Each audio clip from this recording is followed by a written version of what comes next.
Hello and welcome everybody to an incredibly special edition of the Buy Around podcast. Today we are joined by current West Tigers CEO Shane Richardson. It has been an incredible couple of weeks, Shane. Going back to mid-morning on April the 14th, the West Tigers Football Club releases a short statement informing your members and the NRL public that Lachlan Galvin will not be at the club from beyond season 2026. That statement's released. Can I ask you what your anticipated reaction and response from that statement was going to be? Well, I knew it was going to be, huge. That we weren't able to retain Lachlan. It was a huge disappointment for me when I was sat down with his manager and he told me that. But I've always been about that. The innuendo in this game and people behind the scenes, and nothing stays a secret. So me sitting there saying to everybody, we're still bullshitting and we're still continuing on, it's just a lie. The bottom line was he'd made his decision. I had no doubt he was going, and I had also no doubt he was going to complete his contract with us. So I just felt it was important to get it out there and move on from there. Now, the innuendo and everything else that went around it afterwards about Benji as being a coach and everything else, it didn't stem from us. He just felt, Lachlan actually said to us at the time that from his point of view, not from his management's, but from his point of view, it was just, he wanted to be the best player he could, and he felt that it couldn't be at our club. So so we made the statement and we moved on. Of course there was going to be explosion about it and everything else, but I didn't want anything to go on forever and ever and ever, innuendo, back. So let's get it out there. Let's deal with it. I always use this term, and it's not a good one that my wife likes about, but squeeze the pimple. Get it out the way and move on. I understand the honesty and the transparency, but maybe playing the game in not releasing the statement, because you could look at this and go, it plays into Galvin's camp's hand, and say this is all aggravation for an early release, where if you keep this information to yourself, is that honest? It's not honest. So, no, but then not necessarily. I can't keep the information myself. You don't think these managers weren't going to get it out there? Well, it's fine that it gets out. That they're not going to. Yeah, but I've been in the game a long time. I learned a long time ago. You come up front, you tell the truth, you move on. Anytime you try and hide something, it blows up in your face. Anytime you try and be dishonest, you can't remember the last truthful thing you said. And so I just felt it was better. And I think it has been better for us because it does two things. Number one, it tells us where we are. But number two, and people say to me, well, why did you come so well? People were saying, why aren't you there now putting an offer to him? We'd spent 6 weeks putting the offer together. 6 weeks behind the scenes doing a whole range of things as part of that offer to put it to him. And his manager knew we were going to come to them eventually. And we made a time to sit down with his manager and talk about it. And at the time that we sat down with him, he said, no, we're not interested. So you spent 6 weeks fine-tuning this offer? Absolutely. Opportunities for him in the future, opportunities for him externally, opportunities for him around a deal done with a major car company, a whole range of things that we put in place to surround the deal. Because we knew that we were never going to go to Lachlan and do we'll do this and then we'll increase it here. I wanted to go to Lachlan and say, this is how much we think of you. We want you here. We're going to give you the biggest offer in the history of this club for a junior. And I wanted to make sure that he understood we wanted him here. Now, the fact that I never got to do that, that's the choice for his management and himself. But that's why we went to him, to say, this is what we're going to do. We want to seal it down. You're a part of our future for the next 7 years, what we want to do. So we'll build the club around you. See, what happens with the game, and people don't understand this, the offer to Lachlan was hugely, there was a lot of people in our club who were sitting there waiting that I couldn't come to them and talk about their careers going forward until I knew what Lachlan was going to do. Because when you make an offer like that to a player, it eats up your salary cap. So we were going to have to make some tough decisions about where we stood if Lachlan stayed on board with us. So there's a lot of people involved in that. So to be fair, now knowing that he's not going to be there, we can plan for it post 26. But we can go and talk to those players and their managers and what we want to do. More importantly, we've got a lot of money in the marketplace to buy. But that, so I'm not complaining about that he has told us about it. I just think that I've got no doubt that he would have been a better player under Benji, and it would have been great for us to retain one of our truly a player that'll go and play for Australia, in my opinion, great player. So with that offer that's rejected blunt? Was it as blunt as just I don't want to see the offer because we're not staying. What do you think the reasons are? Because it's reported that this dossier was... Because I'm thinking in your position, you go to his management and say, the response to he's not staying is, well, why? Well, I know why. So that's not... But did Yeah, it was made clear from his management why, and they don't believe that he can improve to the extent he can under Benji Marshall, which I'll be interested to see what club he goes to. I've got a fair idea. But at the end of the day, that's the decision they made. They were blunt, they were up front, they said it. I never said that in the press release or anything like that whatsoever. And I've certainly never, ever, he's a great kid, Lachlan Galvin. I think he's made a wrong call. He's got a great family, great parents. The influences around him have helped him make this decision. I don't think it's a right one, but it's a decision they've made, so you live with it. There's nothing wrong with Lachlan Galvin. Do you think that these reasons are legitimate?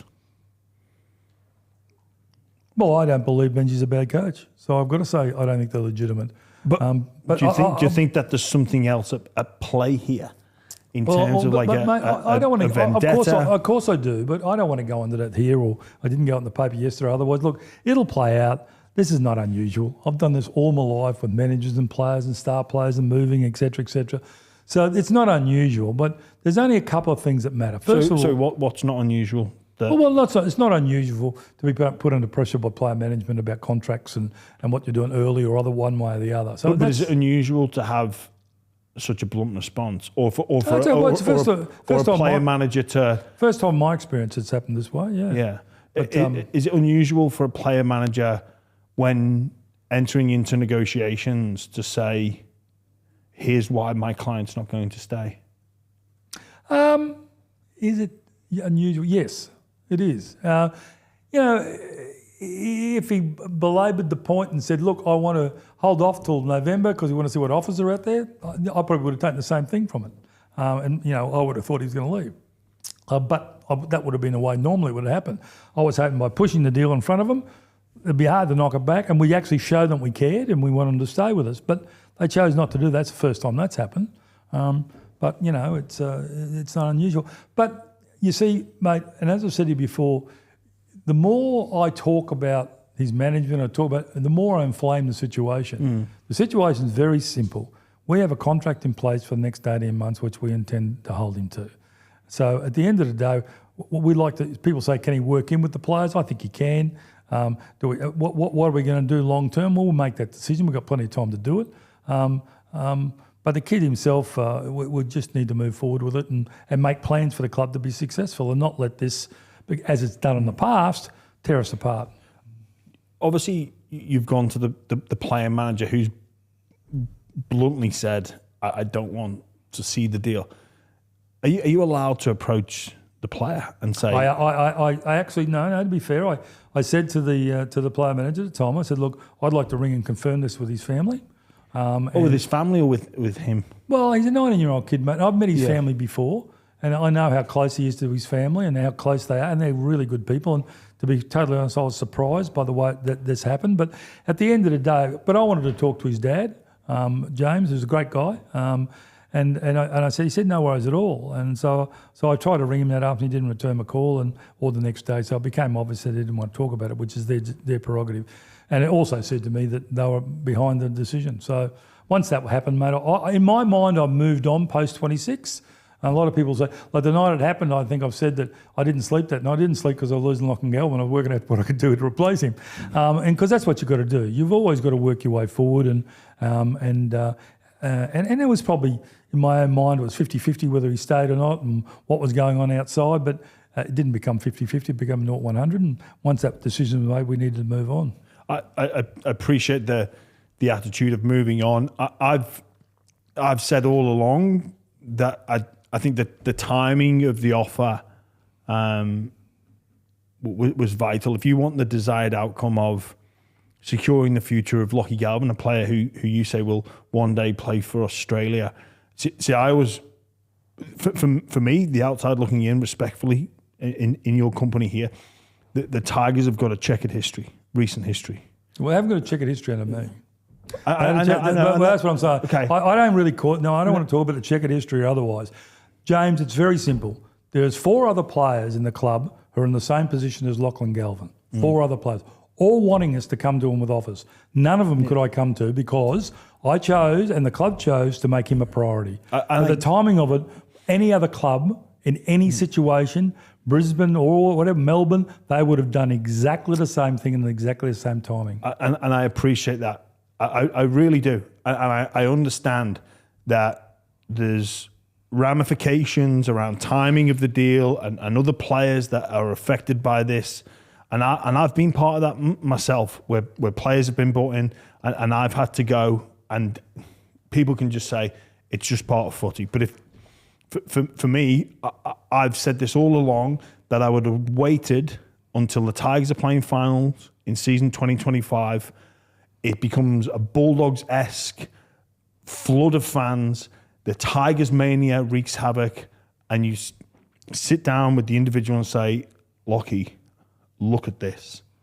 It also creates 6 months of conjecture. Like, look at how long it went on with Dylan Brown.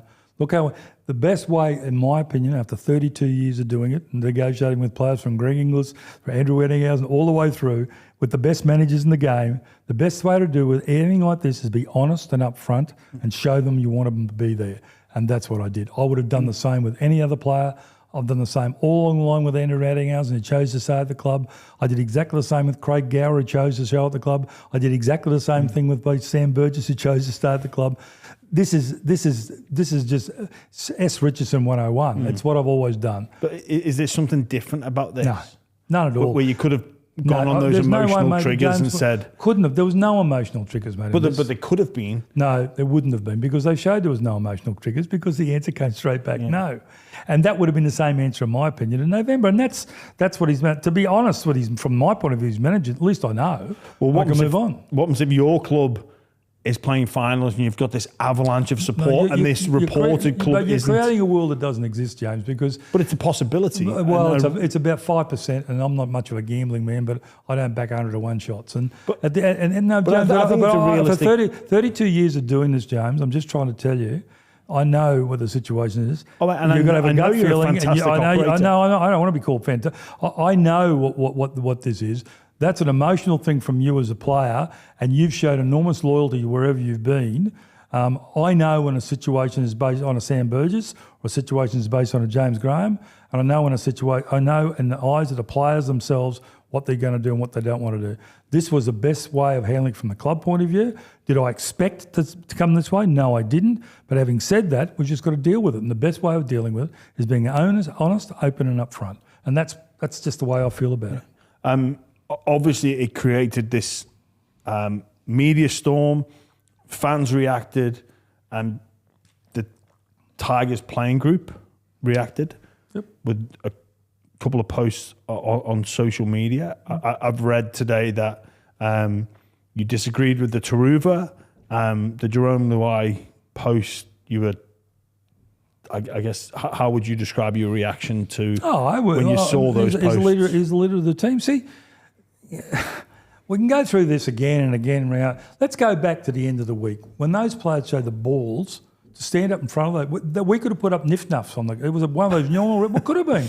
You could have put up anybody, but we didn't. We chose to put the coach up when he didn't have to be.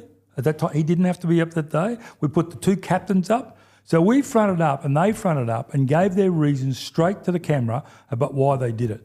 That is true responsibility for what it is. Absolutely. Now, people can talk all they want. Benji felt at the start of the week, very simply, after talking to the team leaders, that they felt uncomfortable in the team environment with Lockie in the side last week.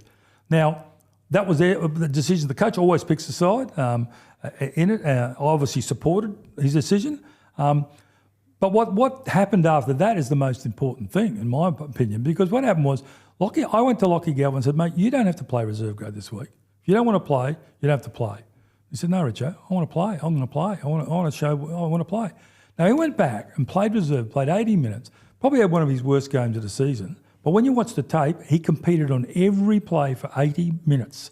He never gave up once. He walked through the bullshit of the cameras and all the rest of it, and all the people. He got a clap as he went on the. I wouldn't say it was a standing ovation, but he got a clap, no boos when he went on the field. He came off the field. His parents were harassed at the game by the media and all the rest of it. Handled it, managed it, showed what he is as a person. He did. He showed you what he was as a person. And the team, Benji said, I said to him, Benji, on Monday, I had my thoughts of what should happen. Usually he takes there's a grain of salt and throws it out the window, but that's fine because I always say I pitch the balls, he gets to hit them. And but I didn't have to talk to him about it. What he came up with as a team that I agree with 100%. So I think the team, everybody felt that what Lockie did last week was respectful to the team at the end. And that's what he's always been. He's never criticised Benji as a coach. He's made a decision about his future, which I don't agree with, but I agree with him being able to make that decision. So this week he's picked in the team, so everybody go, oh, Benji's backflipped and everything else. It was never about Benji backflipping. It was about what Benji thought was best for the team that week. Now, you have been a leader of groups and a leader of most clubs you've been at. You know as well as I do, you either have leadership groups or you don't, and their feelings or otherwise. It was very emotional last week. But once again, mate, we're better to get that out in the open now than let it linger on week after week with innuendo and dropping out things and things like that crap that was presented last week about two players going to the players, which wasn't true, which they've had to retract on. It was the manager who went, not the players. And the players rang the RLPO on Monday and complained and bitched about it because it didn't happen, and it didn't happen. They never made a complaint. But that's the sort of stuff that's going to go on. Now, you either confine that to a period of time and deal with it, or you let it linger and linger and linger. And you know what the press is like, you know what everything else is like. You can't control it. But what you can do is be up front and tell them what you're going to do. With the two players and their social media posts, did you bring them into your office? I didn't bring Luai in, but we certainly spoke to Taruva about it and the coach. And he accepts himself that wasn't acceptable. The players, see, I'm not on social media unless you're on Facebook, and I've got too many people under the age of 80 are on Facebook, but I'm only on Facebook. Is this a plug to get followed? Yeah, well, all these friend requests are just going to come bombarding you. Accept. You'll get me liking all these ALP things on Facebook. Just poking people that you used to go to school with. What does that mean? Nothing. I've been on Instagram, but my Instagram is Richo 2020. Richo 2002. Go on to it because there'll be absolutely no posts, no likes, no nothing on. For some reason, Penrith gave me an Instagram thing, and I didn't even know how to press the button. I didn't know how to use WhatsApp. You know what I mean? If I didn't have an EA, I wouldn't be a CEO. At the end of the day, he made a mistake. He shouldn't have done it. He didn't post it out to them. He posted it to his friends and such great mates, then posted on. They're always good like that. But, they got to learn by that. Social media is social media. You deal with it the way you deal with it. I felt Luai's one, from my personal point of view, was about team. That's what he said. The other one was wrong on every level.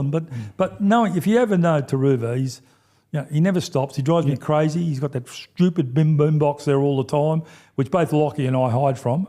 So at the end of the day, but he did. We've dealt with that in house, and it won't happen again. But I'm also, though, James, I think, people want to get a PR agency and this in and that to get players to talk the way the club wants them to talk. I'm completely against that. You will never find me going to a player and say, don't say anything at this press conference. Some of the things players say from time to time, I cringe by it. But unless I find it completely derogatory to the club, I'm never going to pull them up because I want Jarome Luai to be Jarome Luai, because that's why it's not just Jarome Luai's being the captain of the club, it's his 700,000 people that follow him on TikTok. Every time we say stuff and put it on his TikTok, we get 10 times the amount that we've got. So you can't deal with social media and advertise and then try and restrict players from telling the truth. I want him to tell the truth, but do I want him to go up with things like derivative? No, I don't, but I think he's learned from it. Jarome Luai, there's 2 points I want to ask you about. One is with the Lachlan Galvin reaction could have been perceived as a level of hypocrisy due to the fact there's a number of clauses in his deal. Did that ever factor into your thoughts? No, and mate, that's something between the players. I mean, Jarome Luai, Jarome Luai is a great leader, and he's going to lead us to greatness.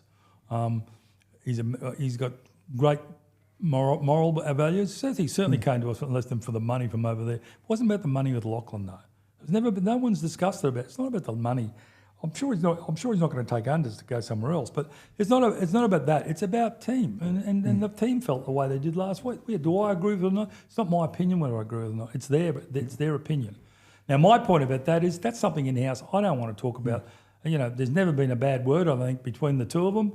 But at the end of the day, mate, that's what Benji handles. I don't deal with that. I deal with things that affect the club. That's what I deal with. When we speak about the naming of the team, and Lachlan Galvin playing New South Wales Cup, I found it particularly interesting that Jarome Luai wore the number 6 jersey on Easter Monday. I was surprised too. I didn't even. I was surprised too. But that's because I don't get involved in it. So you'd have to ask Benji Marshall about that because I don't. Maybe there was a really hidden deep meaning to it, and we find it in the Pope's conclave. But at the end of the day, I don't understand. I can't comment on it because whether there was something intrinsic about it or different about it, I really can't. His boy's still got little Luai with number 7 on his back, so I suppose he might have to change it. And I get that, but for me, it did appear it was a bit of a message of. Oh well, if it was, I think people got far too deep about this and they're trying to read things that aren't there. You've been in teams all your life, mate. Teams are things. You build teams around character. And Lachlan Galvin's got character, and so is Luai. How they deal with that is up to Benji, mate. I don't involve myself in that. We put a great leadership program at the start of the year. We spent a lot of money on it. Great psychologists working with the team and about not just about their football, but their lives. So we're assisting Benji in it. But at the end of the day, it gets down to the coach and his handling of a leadership team. And I don't get involved in that day to day unless it has an effect on the club. With Lachlan Galvin coming into the team, I think a lot of people assess the situation and come to the conclusion that it was now untenable. How was bread broke, and how did this? Two things, mate. First of all, I don't break the bread. It's broken with whatever. I'm not trying to avoid it, but I don't talk to Lachlan Galvin about the team and selection of the team. But no, okay. Well, obviously there was the Monday game happened where I think the team looked, acted, and played distracted. There's been a reaction from that. Obviously, team list Tuesday. Yeah, but I think we made the point though, James. When I say we, Benji on behalf of the club chooses a team, and he chose it on what he thinks was best for the team to win the game. He's not making an example. He felt the emotions and everything else from last week. The best idea was him to not play in the game. Now he could not play second grade. We offered it to him, but he showed the character he did. This week's a different space. What do we think? Do we think, by the way that he reacted and did what he did in second grade last year, was to me was remarkable. And the team, I don't think there's any doubt that they saw from that, just what the team does mean to him. And so I think we just move on. Now, is it going to be tenable, James? How do I know that? And going forward, if it could ever be tenable with Lockie, because he's not that guy. He's a toilet football, kick in the backyard, sitting around. He's not one of those guys who's intricately involved in all he cares about is playing football. And so I think, but we'll wait and deal with that and worry about it when we get to it. I was just going to say, in terms of Lachlan Galvin being the natural footballer that he is, a halves combination, a spine, they need to talk and communicate. Are we on talking terms? You have to ask them. Because that's what. I'd say that you as the CEO would like to know. But James, I don't. You've been in teams. Teams are teams. They work it out amongst themselves. CEOs coming in and getting involved. And they do? I'll worry about that down the track when Benji comes to me and if he says to me, "This is not working, Richo." But certainly he believes it works. Certainly Lachlan does. All I'm saying, mate, you're asking me questions about team when we haven't even played this week, and we actually haven't even run with the ball this week because we played on the Monday. So I can't comment on that. All I know is that no matter whether they're playing in Cunnamulla, which is a very ordinary field, or at the Combank Stadium, Jarome Luai and Lachlan Galvin cannot help but compete. Their communication is something they've got to work out as men.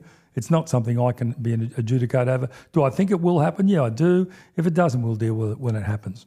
Are you worried about Lachlan Galvin aggravating or his team aggravating for an early release? Well, I'll make a simple comment about that. We have a contract in place that is ironclad. Francis Mola had one as well. That's Francis Mola. I'm not talking about Francis St George. They deal the way they want to deal with it and how they want to deal with it. I'm just saying to you, he's got a contract in place, and we'll deal with it on the basis that we have a contract in place.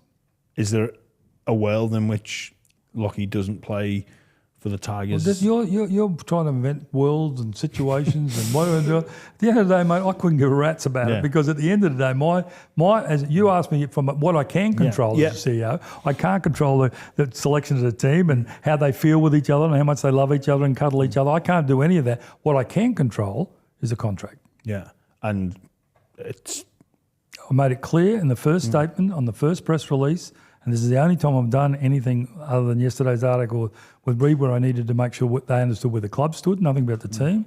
I made it clear of our stance on it and the board's stance, and our stance is that there's a contract in place. What have you made of the... And it's a different world too. I mean, if you talk about Francis Molo, he didn't even turn up. He wouldn't go to training, he got fined. Lachlan Galvin's there every day. He's there for start of every morning twirling his ball in my room. They put his photo up behind me yesterday to make sure I knew what he looked like when he come in. I mean, at the end of this is how the player. Who's they? Oh, a certain member of the leadership group will remain uncooked. Talked about Sam Fainu. But at the end of the day, I mean, it's a world of it's a very simple world, mate. It's great for the press, and it's great to have stories, and and I like Farmer gets a wife and maths and all the rest of it as well. Well, that's what this is. This is a maths show, and at the end of the day, but I look at things very simply. I look at it this way: we have a contract in place. We have a great kid who has not done one thing wrong with training or otherwise. He's made a decision, and we all need to move on from that. I appreciate your stance, and I was one of the leaders and the environmental setters of a football club. These allegations of an unsafe workplace, 2 players.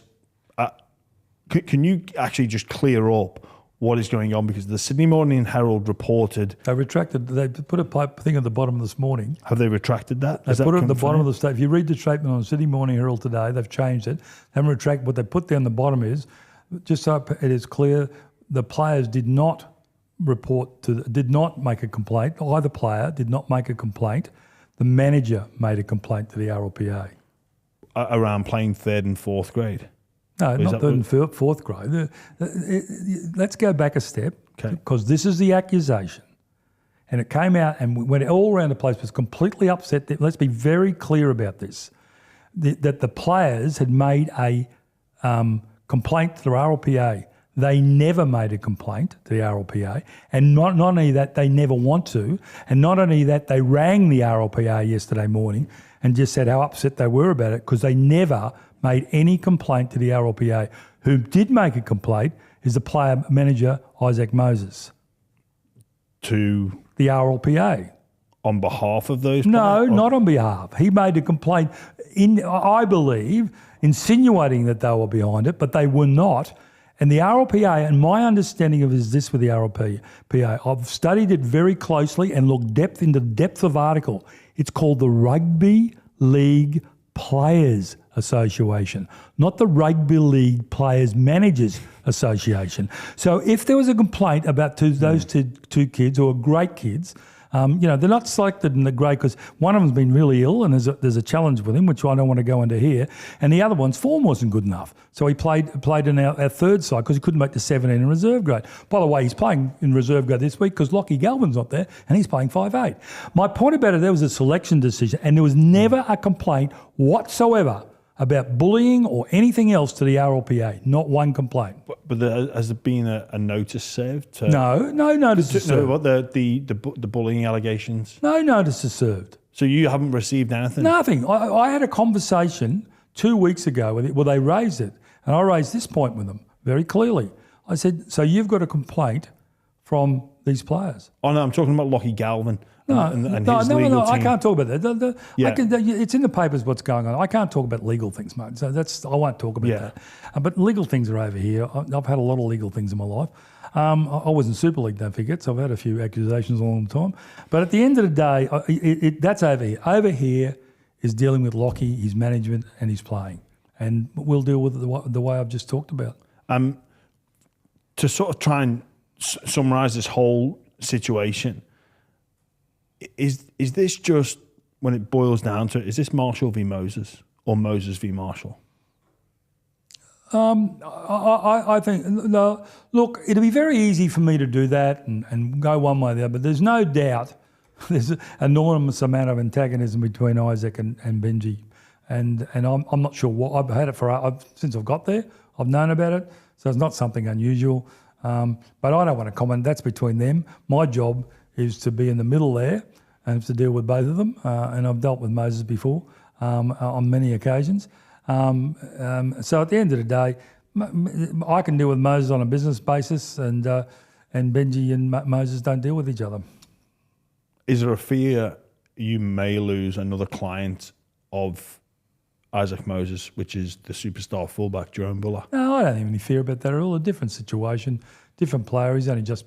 But, look, once again, though, we all want to jump at these because it's a great story. Oh, at the end of 2027... It is a great... It's a great story, and that's what I say. It's maths. I can't wait to turn my TV on at 6:30 and listen to what's going on. And so I didn't even watch 360. I don't even watch Danny Widely. I don't even watch whatever the thing is on 9. I don't watch any of that shit because at the end of the day, when I get home, I watch the tapes twice a week of A, reserve grade and flag. I've seen enough footy by the end of the week. But a lot of fans do love the theatre. That's wonderful because they go on social media and they get excited about each other and bag this. That's beautiful. I love all that. But I'm not on social media. So at the end of the day, what I'm trying to say, I don't listen to any of that noise. I have nothing. I just run the club on the KISS simple. Keep it simple, stupid. So you just keep going the simple things, do them right, and you get past to the end of it. This is a problem we've got. We've got to get through it. And what we can't do is let it pull the club apart. You've been around the game for a very long time. Too long. Far too long. I thought I was out of it, but they dragged me back in. Yes, you just couldn't. 4 years, I used to go to games and couldn't give a rat's who won. Now it's all back again. My whole life ends on Sunday afternoon at 6 o'clock. When you look back over the past couple of weeks, where does this rate on the difficulty scale of the situation? This is my whole point. And this is like, on the boom scale of the Richo hit list, it's number 22. Really? Well, unless somebody starts delivering a dead tiger into my letterbox, which they did with a rabbit, unless somebody doesn't threaten me with on every Monday morning, I would get an envelope full of fingernails and toenails in an envelope, and you're going to die, written on it, every Monday morning through Super League. And I had a security guard with a gun in my lounge room with my kids and family for 3 weeks. This is nowhere near it. There's a million things over the years, mate. Trying to have the thing with getting Russell into South was massive. And we did it by 16 votes. Otherwise, Richo was out in his arse. I mean, everybody knew that was the case.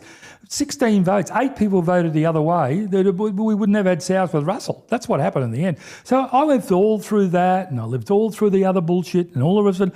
I can't tell you the number of things. The guy ended up, the guy with the toenails was going to threaten me over Super League with Cronulla, and the police found him finally, and he worked in a mortuary. That's how he had all the toenails and fingernails.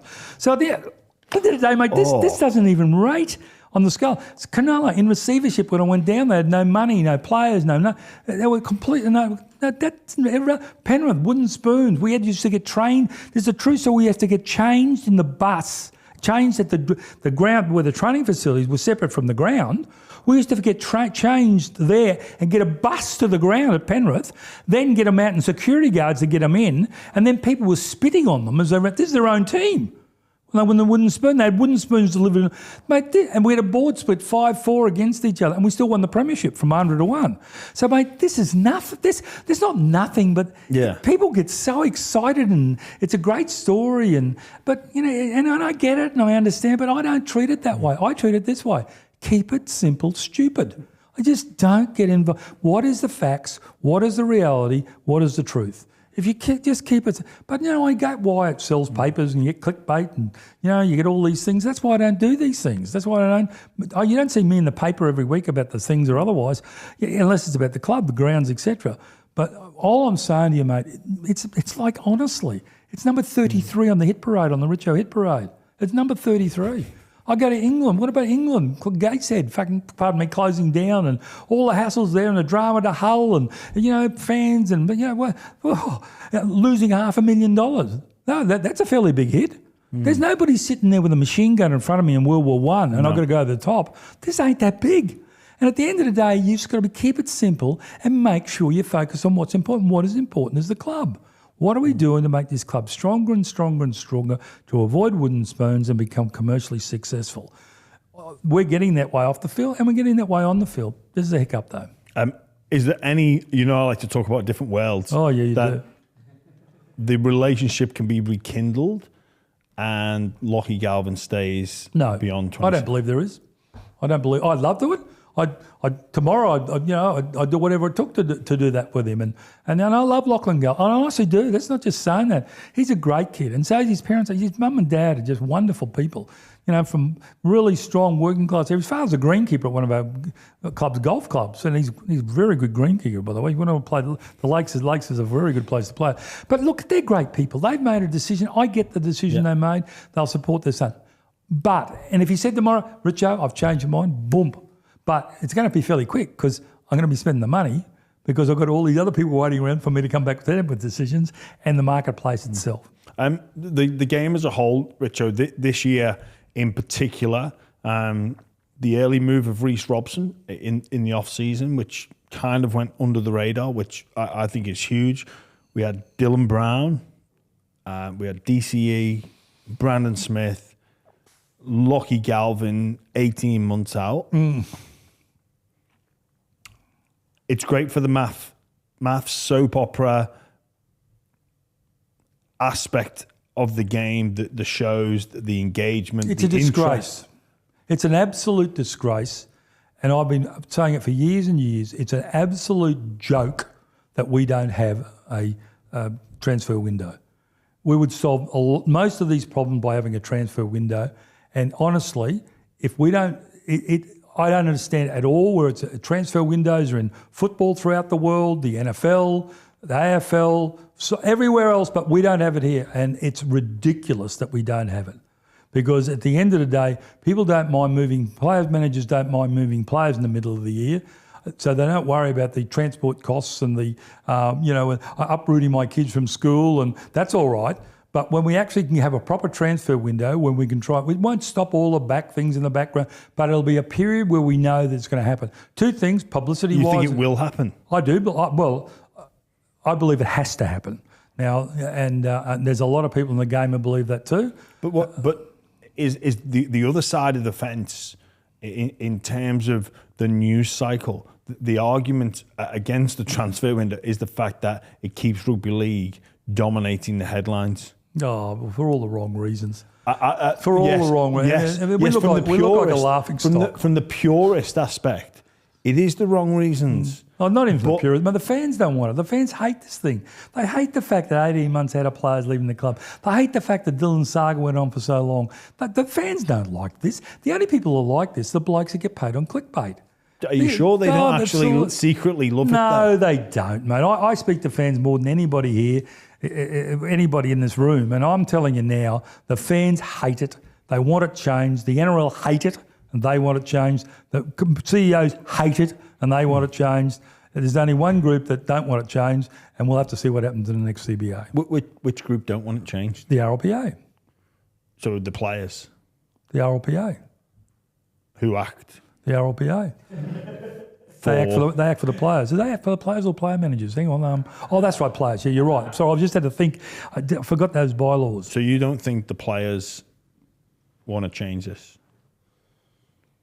I honestly believe if you sat with the players and explained the logic behind it, we didn't have to go through this. And Lachlan didn't have to go through this, and Dylan Brown didn't have to. They'd say yes tomorrow, in my opinion.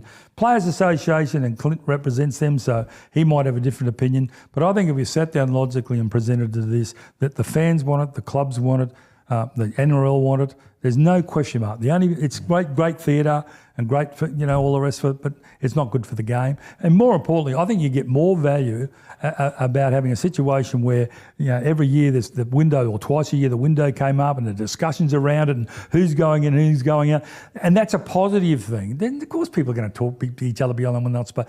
It's happening now anyway. My point about it is if we narrowed the focus down to a period, you haven't got it for 12 months, and that's what it is now for 12 months. Do you think the broadcasters want it though? Yeah, I do.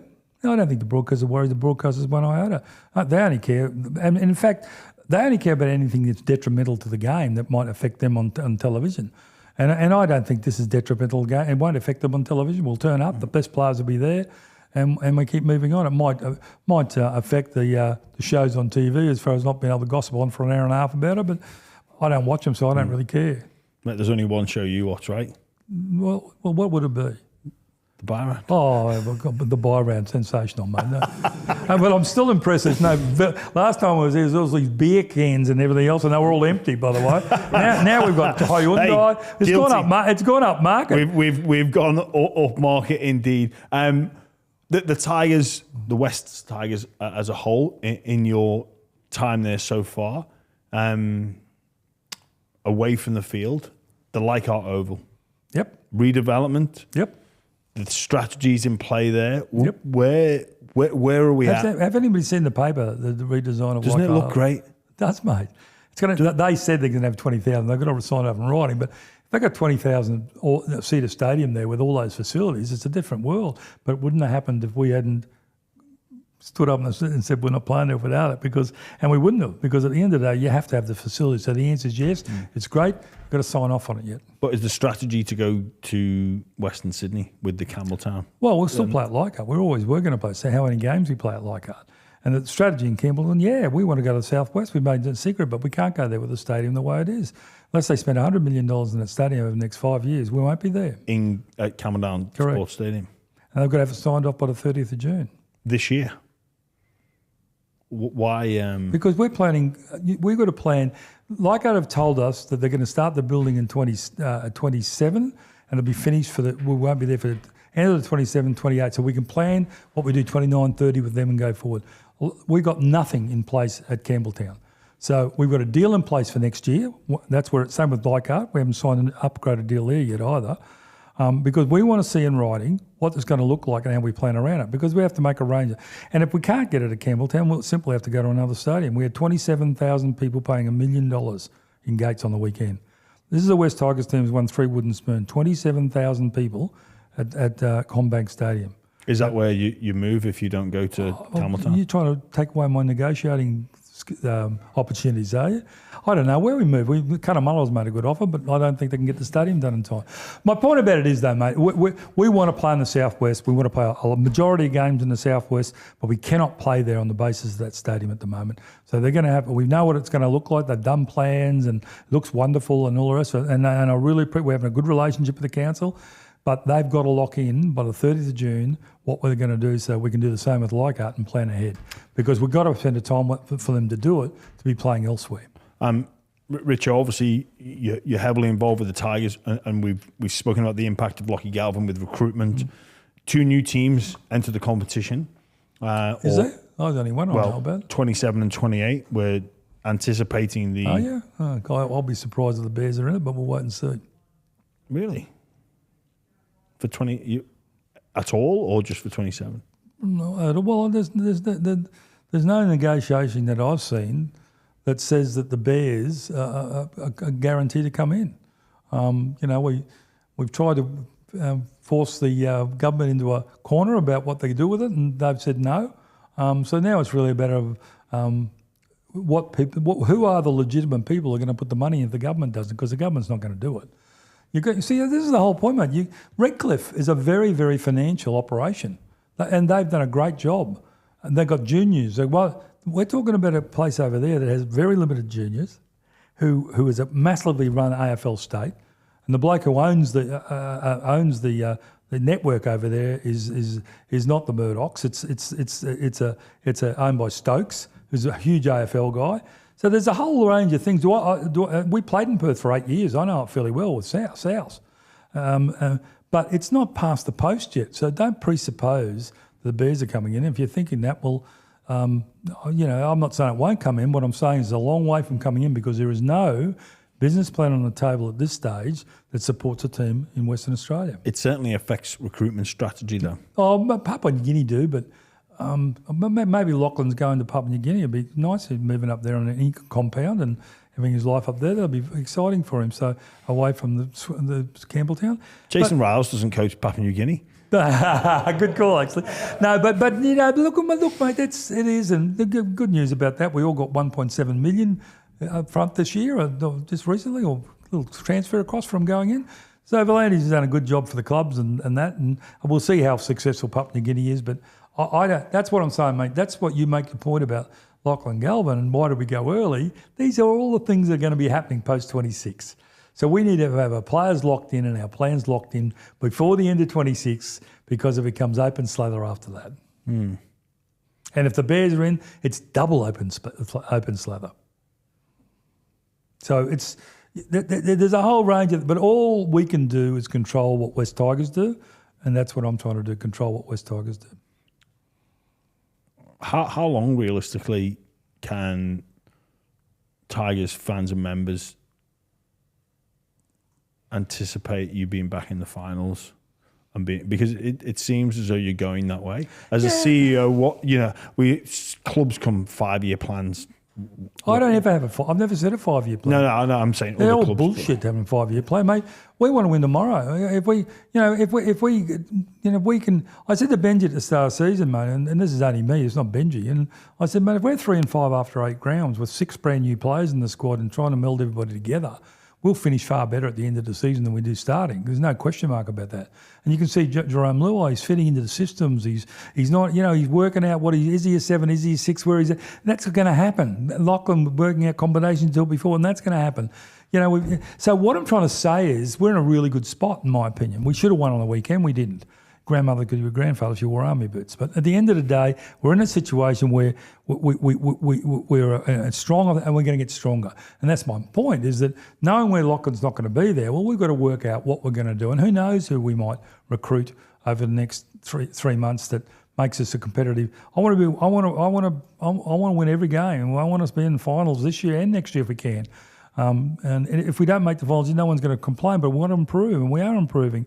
But I don't have a 5-year plan. I want us to be competitive. Not only competitive, I want to win something over the next 3 years. If when Lachlan Galvin moves, yep, that's correct. Is it going to, depending on where he goes, is it going to be a bit of a slap in the face to the Tigers if he feels that his new destination has a better prospect of winning premierships than the Tigers? Yeah, it's an interesting one. When Stefano made that decision last year, and he made it based on he thought he'd get better at Melbourne, and then he left. And who did we get? The bloke who's running second in the Dally M's. Mate, one thing I've learned over the years, mate, people always fall out of clubs. Yeah, Greg, I think with the Stefano one, because of his chosen destination,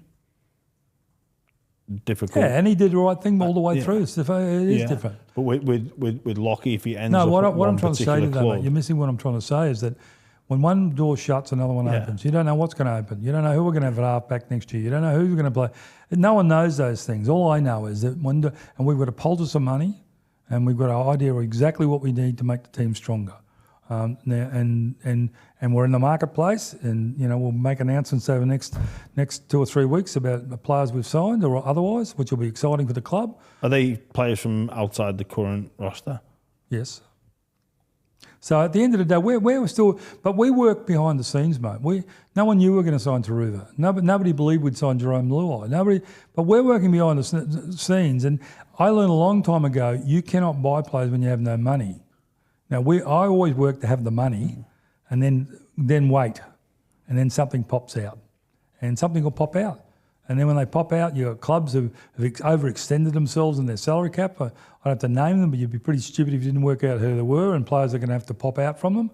Then you target that and you work your way through and you get deals done. But you do it behind the scenes. You don't make a big deal about it and jump up and down. And that's what Tigers used to be, because it'd be leaked from everywhere. who you were chasing, we don't tell nobody, because the only two people who know who we're going to sign are me and Benji. I don't ever sign a player without Benji. We're the only two that know. And not even the board. That's true. Not even the board, because I made a point to the board. I know what my instructions are on my contract. I made it clear to the board. I will tell them when they'll be the first to know, and they certainly know what our strategies are. But we don't want things getting out amongst that thing before we actually sign them. And you're confident Benji is the man to deliver? No, I am, mate. I am, and I didn't know Benji from Bar of Soap when I went there, and one day we'll unleash the exchanges text by to him when I first started. But mate, as I've said today in the paper, and everything else, he's smart, he's intelligent, he's learning all the time. He's now getting what he has to do man management wise and working through that. He's a listener. He takes advice. He's caring. And more importantly, mate, everybody. I love these things. These guys that I love the club. No, they don't love the club. They love their part of the club. They don't love the club. But I really feel that Benji actually loves West Tigers. That's his club, and every day he worries about what he's doing right for the club. And I mean that. I'll just give him platitudes about it. But also, mate, he's smart. He's a good coach. You can see the way we're playing, mate. There's nothing wrong with the way we're playing. Our problem is not the way we play. Our problem has been last year was defence. The last couple of weeks has been defence. And that gets down to attitude. That's why everybody talks about Canterbury. They haven't turned it over because of great players coming into the club, and they have got some great players there. They've turned it over because Sir Elder's made them the best defensive club in the competition. As you know, you've got to defend first. And that's been our challenge. And we got better this year, but we're not at the level we need to be. But we'll get better as the year goes on, and we'll be at that level. But once you get to that level, you've got to become the level of Canterbury and Melbourne, where, you can give away penalty after penalty. It doesn't make any difference. I'll give away as many dings of the cork as you want because you're not going to score. And that's their whole mentality is defence. And we've got to get that way. And Lachlan won't help a defence. No, I hate it when halves get criticised for their defence. They're not there for that. They're not at all. That's what I'm saying. I'm not doing to be derogatory to Lachlan. I'm just saying halves don't defend. It's the middle of the field, mate. If you don't dominate the middle of the field, no matter who your halves are, if you don't dominate, you can't. You know as well as I do, mate. If you don't go on forward with the ball and land on your front and quick play the balls, you cannot. And that's what happened to us last week. We came out at half time. I thought we were the better side. We were unlucky because of some terrible decisions.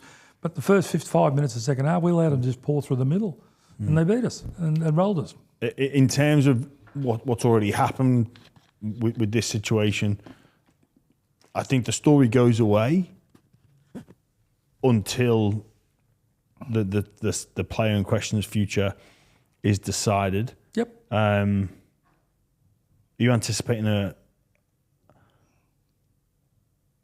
response from that in terms of what that maybe signals with his destination? Well, I've got no doubt what his destination is, but I can't talk about it here because there's not supposed to be any tampering. No, it doesn't happen. It doesn't happen. And it doesn't happen. But he will go somewhere. Yes, and that will signal that he thinks that club is in a better position. We'll wait and see whether that's the case, or and it may be the players he's playing with. It may be I don't know what the story is there, and I really don't. If I did, I'd tell you. But all I know is I can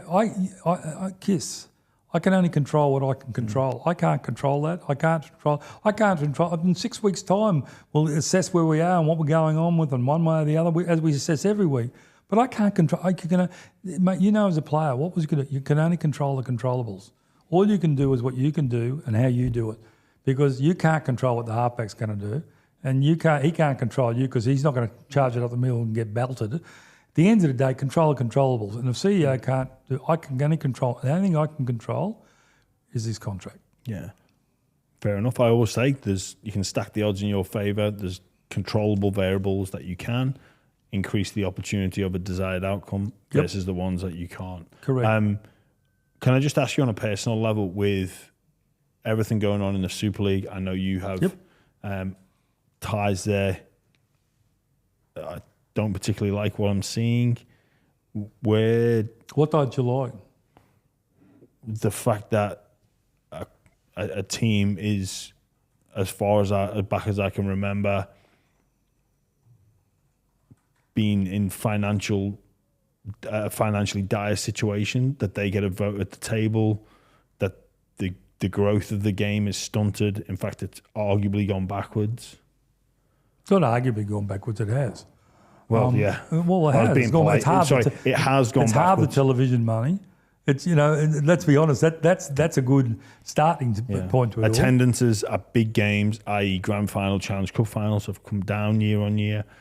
There seems to be a lack of presence on the major sporting channels, which I understand because of the rise in women's sports and the rise in American sports. Their presence, they've gone for a global strategy as opposed to just an American market. They've now branched into Britain, Europe, Australia.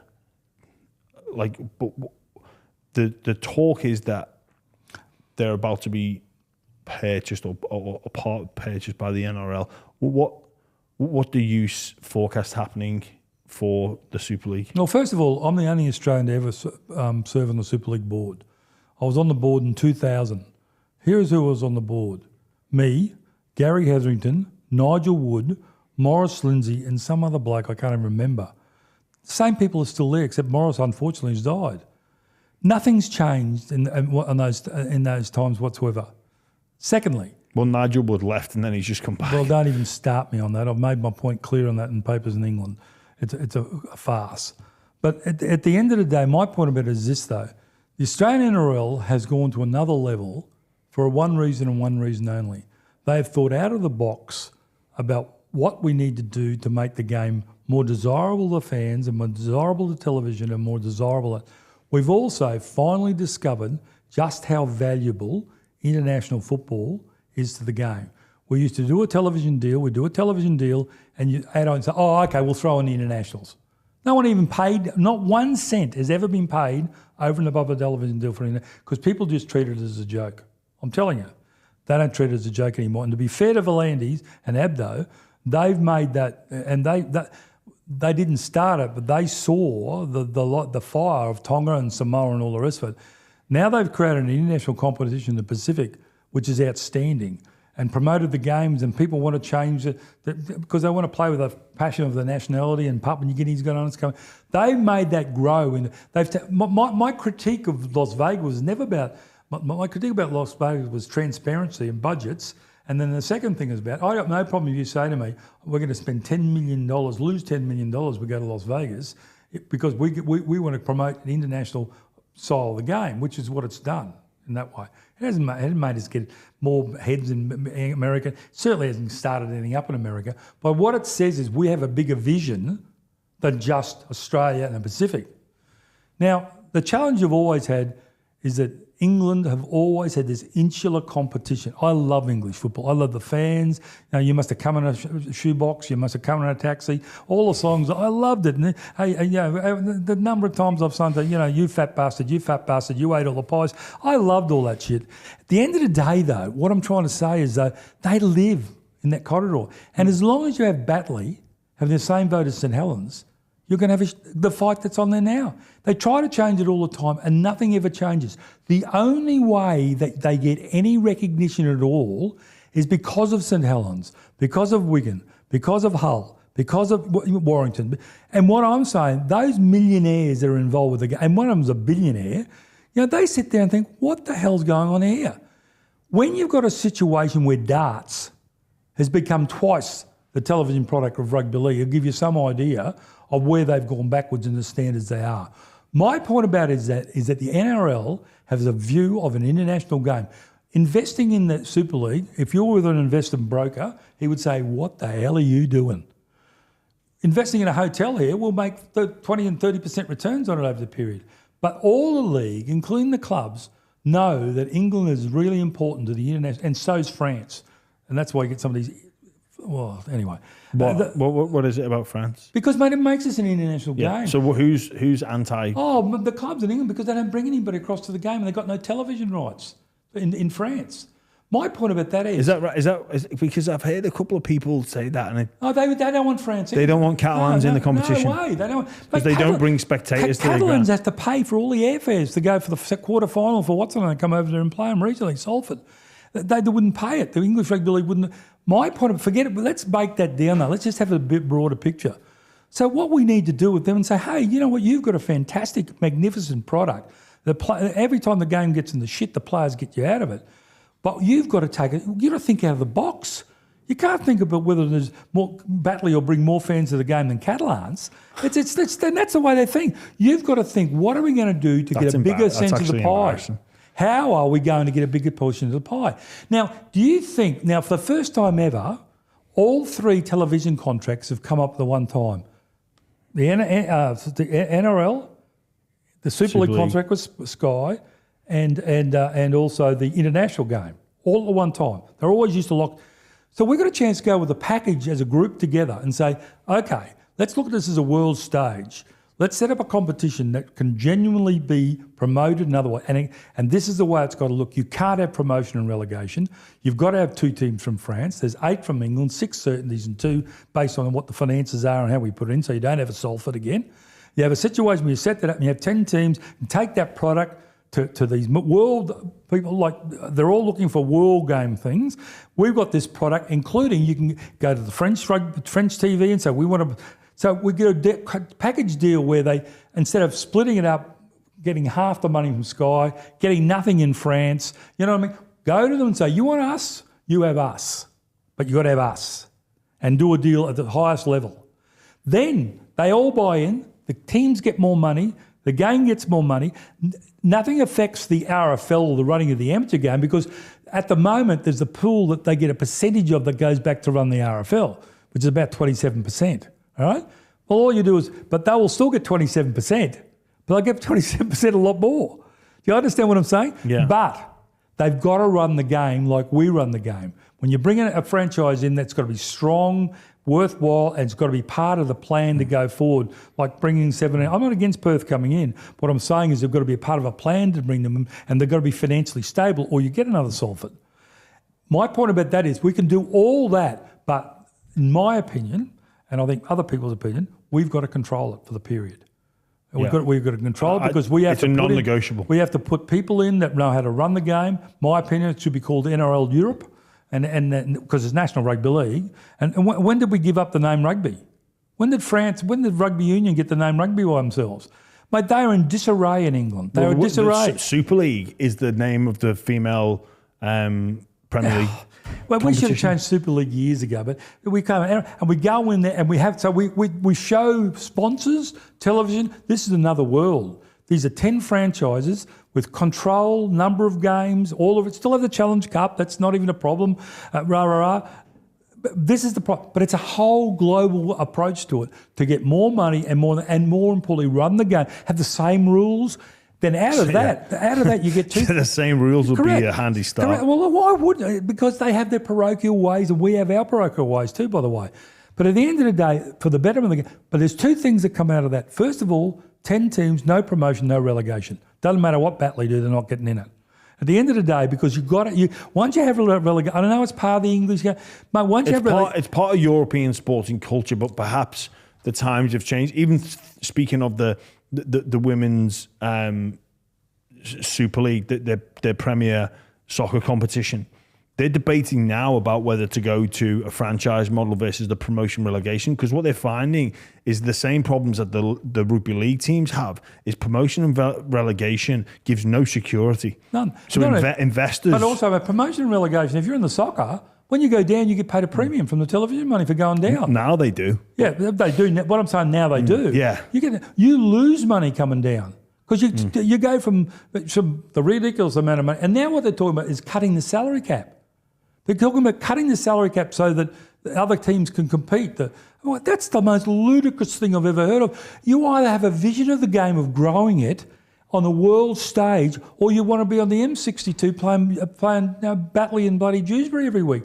At the end of the day, I love Batley and I love Dewsbury, but they're not going to... They are the example of what the television and sponsors want in the game. The example is St Helens, Wigan, and those guys have been putting money in for years and years, keeping the game. Because, mate, no one is paying money to see Batley and what's the name being... No one's... That's just not going to happen.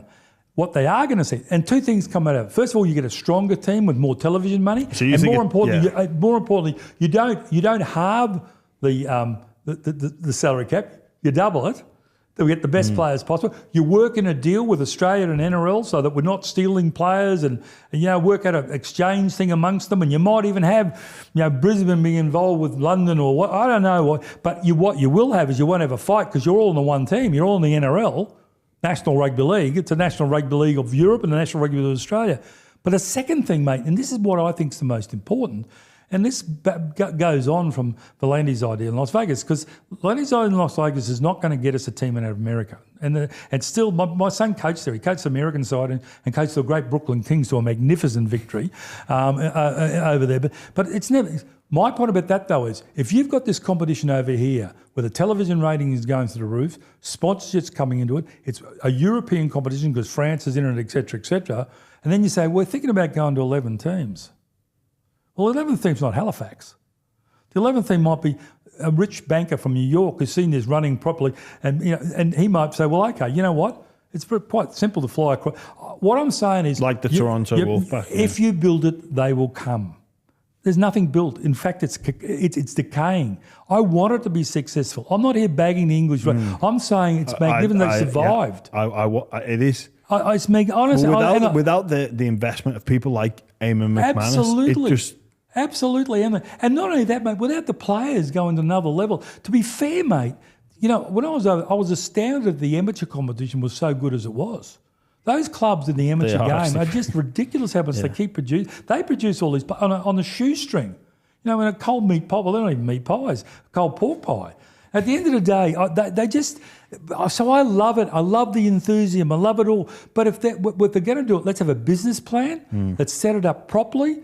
Let's work it well. And from our point of view as clubs, mate, I know our clubs, they want to help the game over there. And they don't really want to return. They want to return. But then you can go to them and say, okay, we'll take it over. After 5 years, you can buy back. You know what I mean? Because we don't want to give us our investment back. We don't want to make profits out of it or anything like that. We want to invest in the game. And we don't make any money about it. And the game grows internationally. It grows television. It grows sponsors. It's nothing but a win-win for us. When I say us, the NRL here. So there's no downside to it. The challenge you've got is those big clubs have got to make the decision to go with it. When you say go with it, are we talking about a breakaway competition? Well, I don't think it has to be a breakaway competition, but I think they've got to... We're not interested in owning the competition. What we are interested in controlling it, though. Because we're not going to invest in something we can't control. I'm with you. But in terms of some of those teams, it would be almost like turkeys voting for Christmas. Why? Because it's going to mean they cease to exist. Who? Some of those clubs. No, I don't believe it's right, man, because... Let's a Salford aren't going to vote for this. Yeah, but Salford got their own challenge to live for. Well, I know, but they don't vote. have to vote for it, mate. One thing you've got to understand, the biggest challenge... They've got a right to vote at the moment. Yeah, they have, but that's the right to vote in the RFL. So that's what I'm saying. No. One thing you've got to understand, mate, that's different from the Super League. The challenge that Murdoch had with the Super League was who owned the IP of the clubs in the Super League? In England? And Australia. I don't know. The ARL. So when the clubs split away, they couldn't take any of the IP, the colours, and that was a challenge right from... That was what the court case was all about. The IP? Who owns the IP in England? The club. Big difference. Big difference. So St Helens, Wigan, Leeds, Hull FC, Hull KR can walk away with their club badges, their club colours. Correct. The Leeds Rhinos can walk away. Correct. Yeah. What they've done now, mate, they've separated in the Super League now. They've separated it out and thought they could do marketing, got IMG involved and all the rest of it. Hasn't worked because they never understood the fundamentals of what you needed to do to get onto an international stage. I've met with IMG. I've spoken about the situation. I've met with when I went to England last year, I spent time with each club. So what I'm saying is, mate, they have been providing their IP, St Helens and Wigan, their IP has been the only thing that sustained a $22 million contract from a $44 million television contract, is them. Nothing else. And if they take it to the next level and do this, there won't be any money taken away from the championship. They'll probably get more money because they get the championship's paid for by the RFL, not by the Super League.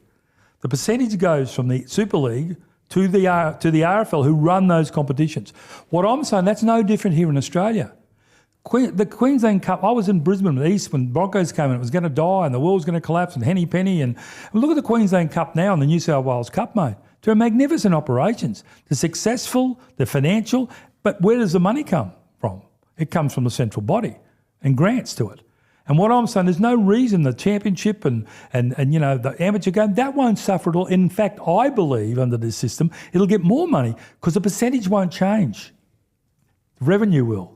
If the revenue goes up, so does the money they get in. When does this happen? I believe it's got to happen straight. It's got to happen. It's got to be, in my opinion, it's got to be installed so we can negotiate the next television cycle. Which is within 12 grabs in it's up now. The end of 20. Yeah. It's up now if you wanted to call it on, and Blandy's as he does, it's called, which is good the way he's handled that side of it. But what I'm trying to say is that it's up now. What they've got to make is a decision very quickly about what's going on. And to be fair, I think Andrew and Peter are all over it. But my point about it is it's more about control than it is about the investment. And any investment that we made wouldn't be an investment to the clubs because the clubs don't want the money to them. What they want, though, is they want the money invested in growing the game. And that was the idea of getting Super League as a separate operation, bringing IMG in, and all it's done is actually decrease the money they've got. They've got no more money, they've got less money. And they're still turning out the crowds and everything else on the weekend. My point about it is, though, it's an easy solution. But the reason I made the point about 2000, the same crap was being dealt in those days as being dealt now. You can't do this because of that. And we'll walk around with placards saying, shoot Morris Lindsay because he wants to change the game. I mean, it's just history repeating itself. But if they keep doing that, what they don't understand is, though, those clubs won't go broke because it'll always survive because Batley's a great club and going to. But what it won't be about is that mystic of becoming, and they've lost the mystic anyway because they don't qualify under the rules of the game and rating clubs of 1 to 25. But it will exist stronger even because the television money will be better into the game. The percentage share will stay the same or maybe even increase. They'll get more money out of the deal, but they've got to accept the fact that we want to take it to an international game. And rugby is not owned by rugby union. We are the number one rugby competition in the world, the number one. More than the English Rugby Union. There's no rugby competition, and it's not rugby union, it's rugby in the Commonwealth. So why wouldn't we then just transplant that there and operate with them and work together and more? There's another thing too. Then we get a situation where we can map out a 6-year plan for internationals, do kangaroo tours, all those things that we fight about and argue about now, but we're all in one together. We decide one together and we decide on what we're doing. And even the Players Association. I'm a great supporter of the Players Association. Don't worry about what I said earlier. Clinton and I clash heads all the time. But that's a part of the job. But at the end of the day, what is your Players Association like? They don't have one. They don't have one. And that's what used to happen. The Nigel Woods of the world would come along and want to play 45 games in a season because it was all about the gate. Yeah. That's why I don't want Catalans in. It was all about the gate. If you didn't get the gate, it was not much point. So, you must have come in a taxi. I mean, at the end of the day, it's just rubbish. Why aren't you thinking bigger? What bigger sponsors can we get in? And those brands and the IP that those clubs have created, and they've created it, the English Rugby League hasn't, they've created its teams. Why can you draw that crowd to a place like St Helens? Let's be brutally honest. I mean, even the shopkeepers don't live in St Helens. At the end of the day, we can do, and that it can open up another world to them.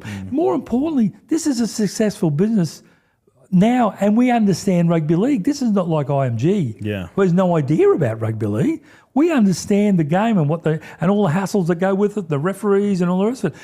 All I'm saying, mate, is an exciting opportunity for them. I want it to happen. I'm doing it because I love I did the paper originally because I love the game and going forward. But tough decisions can't be made because as long as Batley's got the same vote as St Helens, it's never going to work. Yeah, well, I'm paraphrasing St Helens chairman Eamon McManus here, where he said, although Salford are in financial ruin, they actually lose the least amount of money of all the football clubs, which is just mind-boggling. It is. That's true. I can't. It's difficult to fathom. But obviously, as a lover of the English game, got so many friends involved there. I know about the people that work to their bare bones to fight for this game. You know who the best coach in England is? I went around last year. I looked at all the clubs. I was searching about coaches because we knew we were getting an assistant at the end of the year. You know who the best coach in England is? By a mile, in my opinion. English coach. Rowley. He's the best coach, mate, in my opinion. Paul Rowley. What he's for Salford. Yeah. What he's done with no money. There's not no money now. He's never had money. Yeah. He's knocked back Leeds as the head coach to show loyalty to Salford. And people talk about the travelling and everything else. Leeds would offer him whatever he wanted. He's put a team together that, let's be brutally honest, on paper, you go, Batley's a big chance this week against them. And he's won game after game after game. Challenge Cup finals, and he's done it on an absolute shoestring. So, and he's just proven that no matter how well you run the club, it gets down to how many people are going to go to the game at Salford and how much money he's going to get from Super League. And it's going down and down. And every time it goes down, so does their loss. Goes up. Well, it's funny, I listened to the Salford CEO front up and speak about the situation and the talk of the owners of Salford. They basically want to buy Salford because it's a land grab. You're correct. And they want to develop. They don't give a shit. They do not give a shit about Salford Reds. Correct. And the Red Devils, whatever. Salford and the guys City who are Red in Devils. charge did give a shit because it usually was based on like fans and trying to get things together. But that's a question mark though. See, mate, you'd think in your mind, if you're doing a franchise system, London and Manchester should be in it. But there's been no sign in Manchester ever that we've been able to pull Super League up by its. Let's be honest, it hasn't. The crowds at Salford well before. I still remember the great days of Salford getting changed in the dressing room with the Salford Devil mascot. He'd be taking off his unit and he stank. While all the players, those old showers they used to have, and used to walk around under the showers. Look, no, it's one of those things that I'll remember till the day I die. As long as I have the ability to remember, those dressing rooms at Salford will be in there. They'd never leave you. But I love that. I love the atmosphere. And but I point about it's the same with London. People going on about London's got to be important. Now Gary's taken over. And there's no smarter operator of a club and no tighter man in the world than Gary Hetherington. But at the end of the day, they've got to prove that we've tried London a million times. If they're going to be part of the team, they've got to have a business plan that says, and more importantly, declared financial backing that they can be in it, because we don't need to create another situation where a club, can't make it. I'm not saying they shouldn't be in it. I'm saying that's what I talk about. The only clubs, in my opinion, this is only Richo's opinion, are the double hull clubs, Warrington, Leeds, double hull clubs, Warrington, Leeds, St Helens and Wigan. They're the 6 clubs. And the 2 clubs from France is Toulouse and Catalans. And then 2 others? 2 others which you open up and say, okay, you give us a business plan, because these clubs have proven they've got stadiums and setups to do it. You give me a business plan that says you can be financial to be in it, and you make the decision based on the business plan, and you make it quickly. Same as they've done with the franchises. Yeah. They've done exactly the same thing. You've got to put up 20 million up front before you get in. That's what you'll be able to get, and $10 million worth of bank guarantees. There's not much. The Salford would come up with 15 million quid. I mean, at the end of the day, those are the sort of things that they be put. But they're tough calls, mate. They're tough decisions. I'm having to make at West Tigers. They're not always popular. But if you want to make success out of something, you've got to make the tough calls and live with them. Well, you please everyone, you please no one. If you aim to please everyone, you'll please no one. I just sincerely hope that the Super League gets its act together. Richo, it's been an absolute pleasure. I genuinely appreciate you coming on here on what. You say it's down near the bottom in terms of the list of Shane Richardson stories that have surrounded you on this wonderful journey in rugby league, but it has been an insane response. So with our podcast numbers, we thought we'd hit the peak with Dylan Brown. We thought we'd hit the peak with DCE, Brandon Smith, and then Lachlan Galvin. People just couldn't get enough. So it is an important issue. I really appreciate you coming on the show. We've discussed life. We've discussed things in the past. This episode, Richard, I can't thank you enough for stepping up, facing what is, an undesirable situation. Oh, it's undesirable, no doubt at all. Yeah. Every week's it's undesirable to lose every week too. Mate, just a game that keeps on giving. Isn't it? It's a game that just keeps on giving. On that, Richo, thank you so much. No worries, mate. Thank you.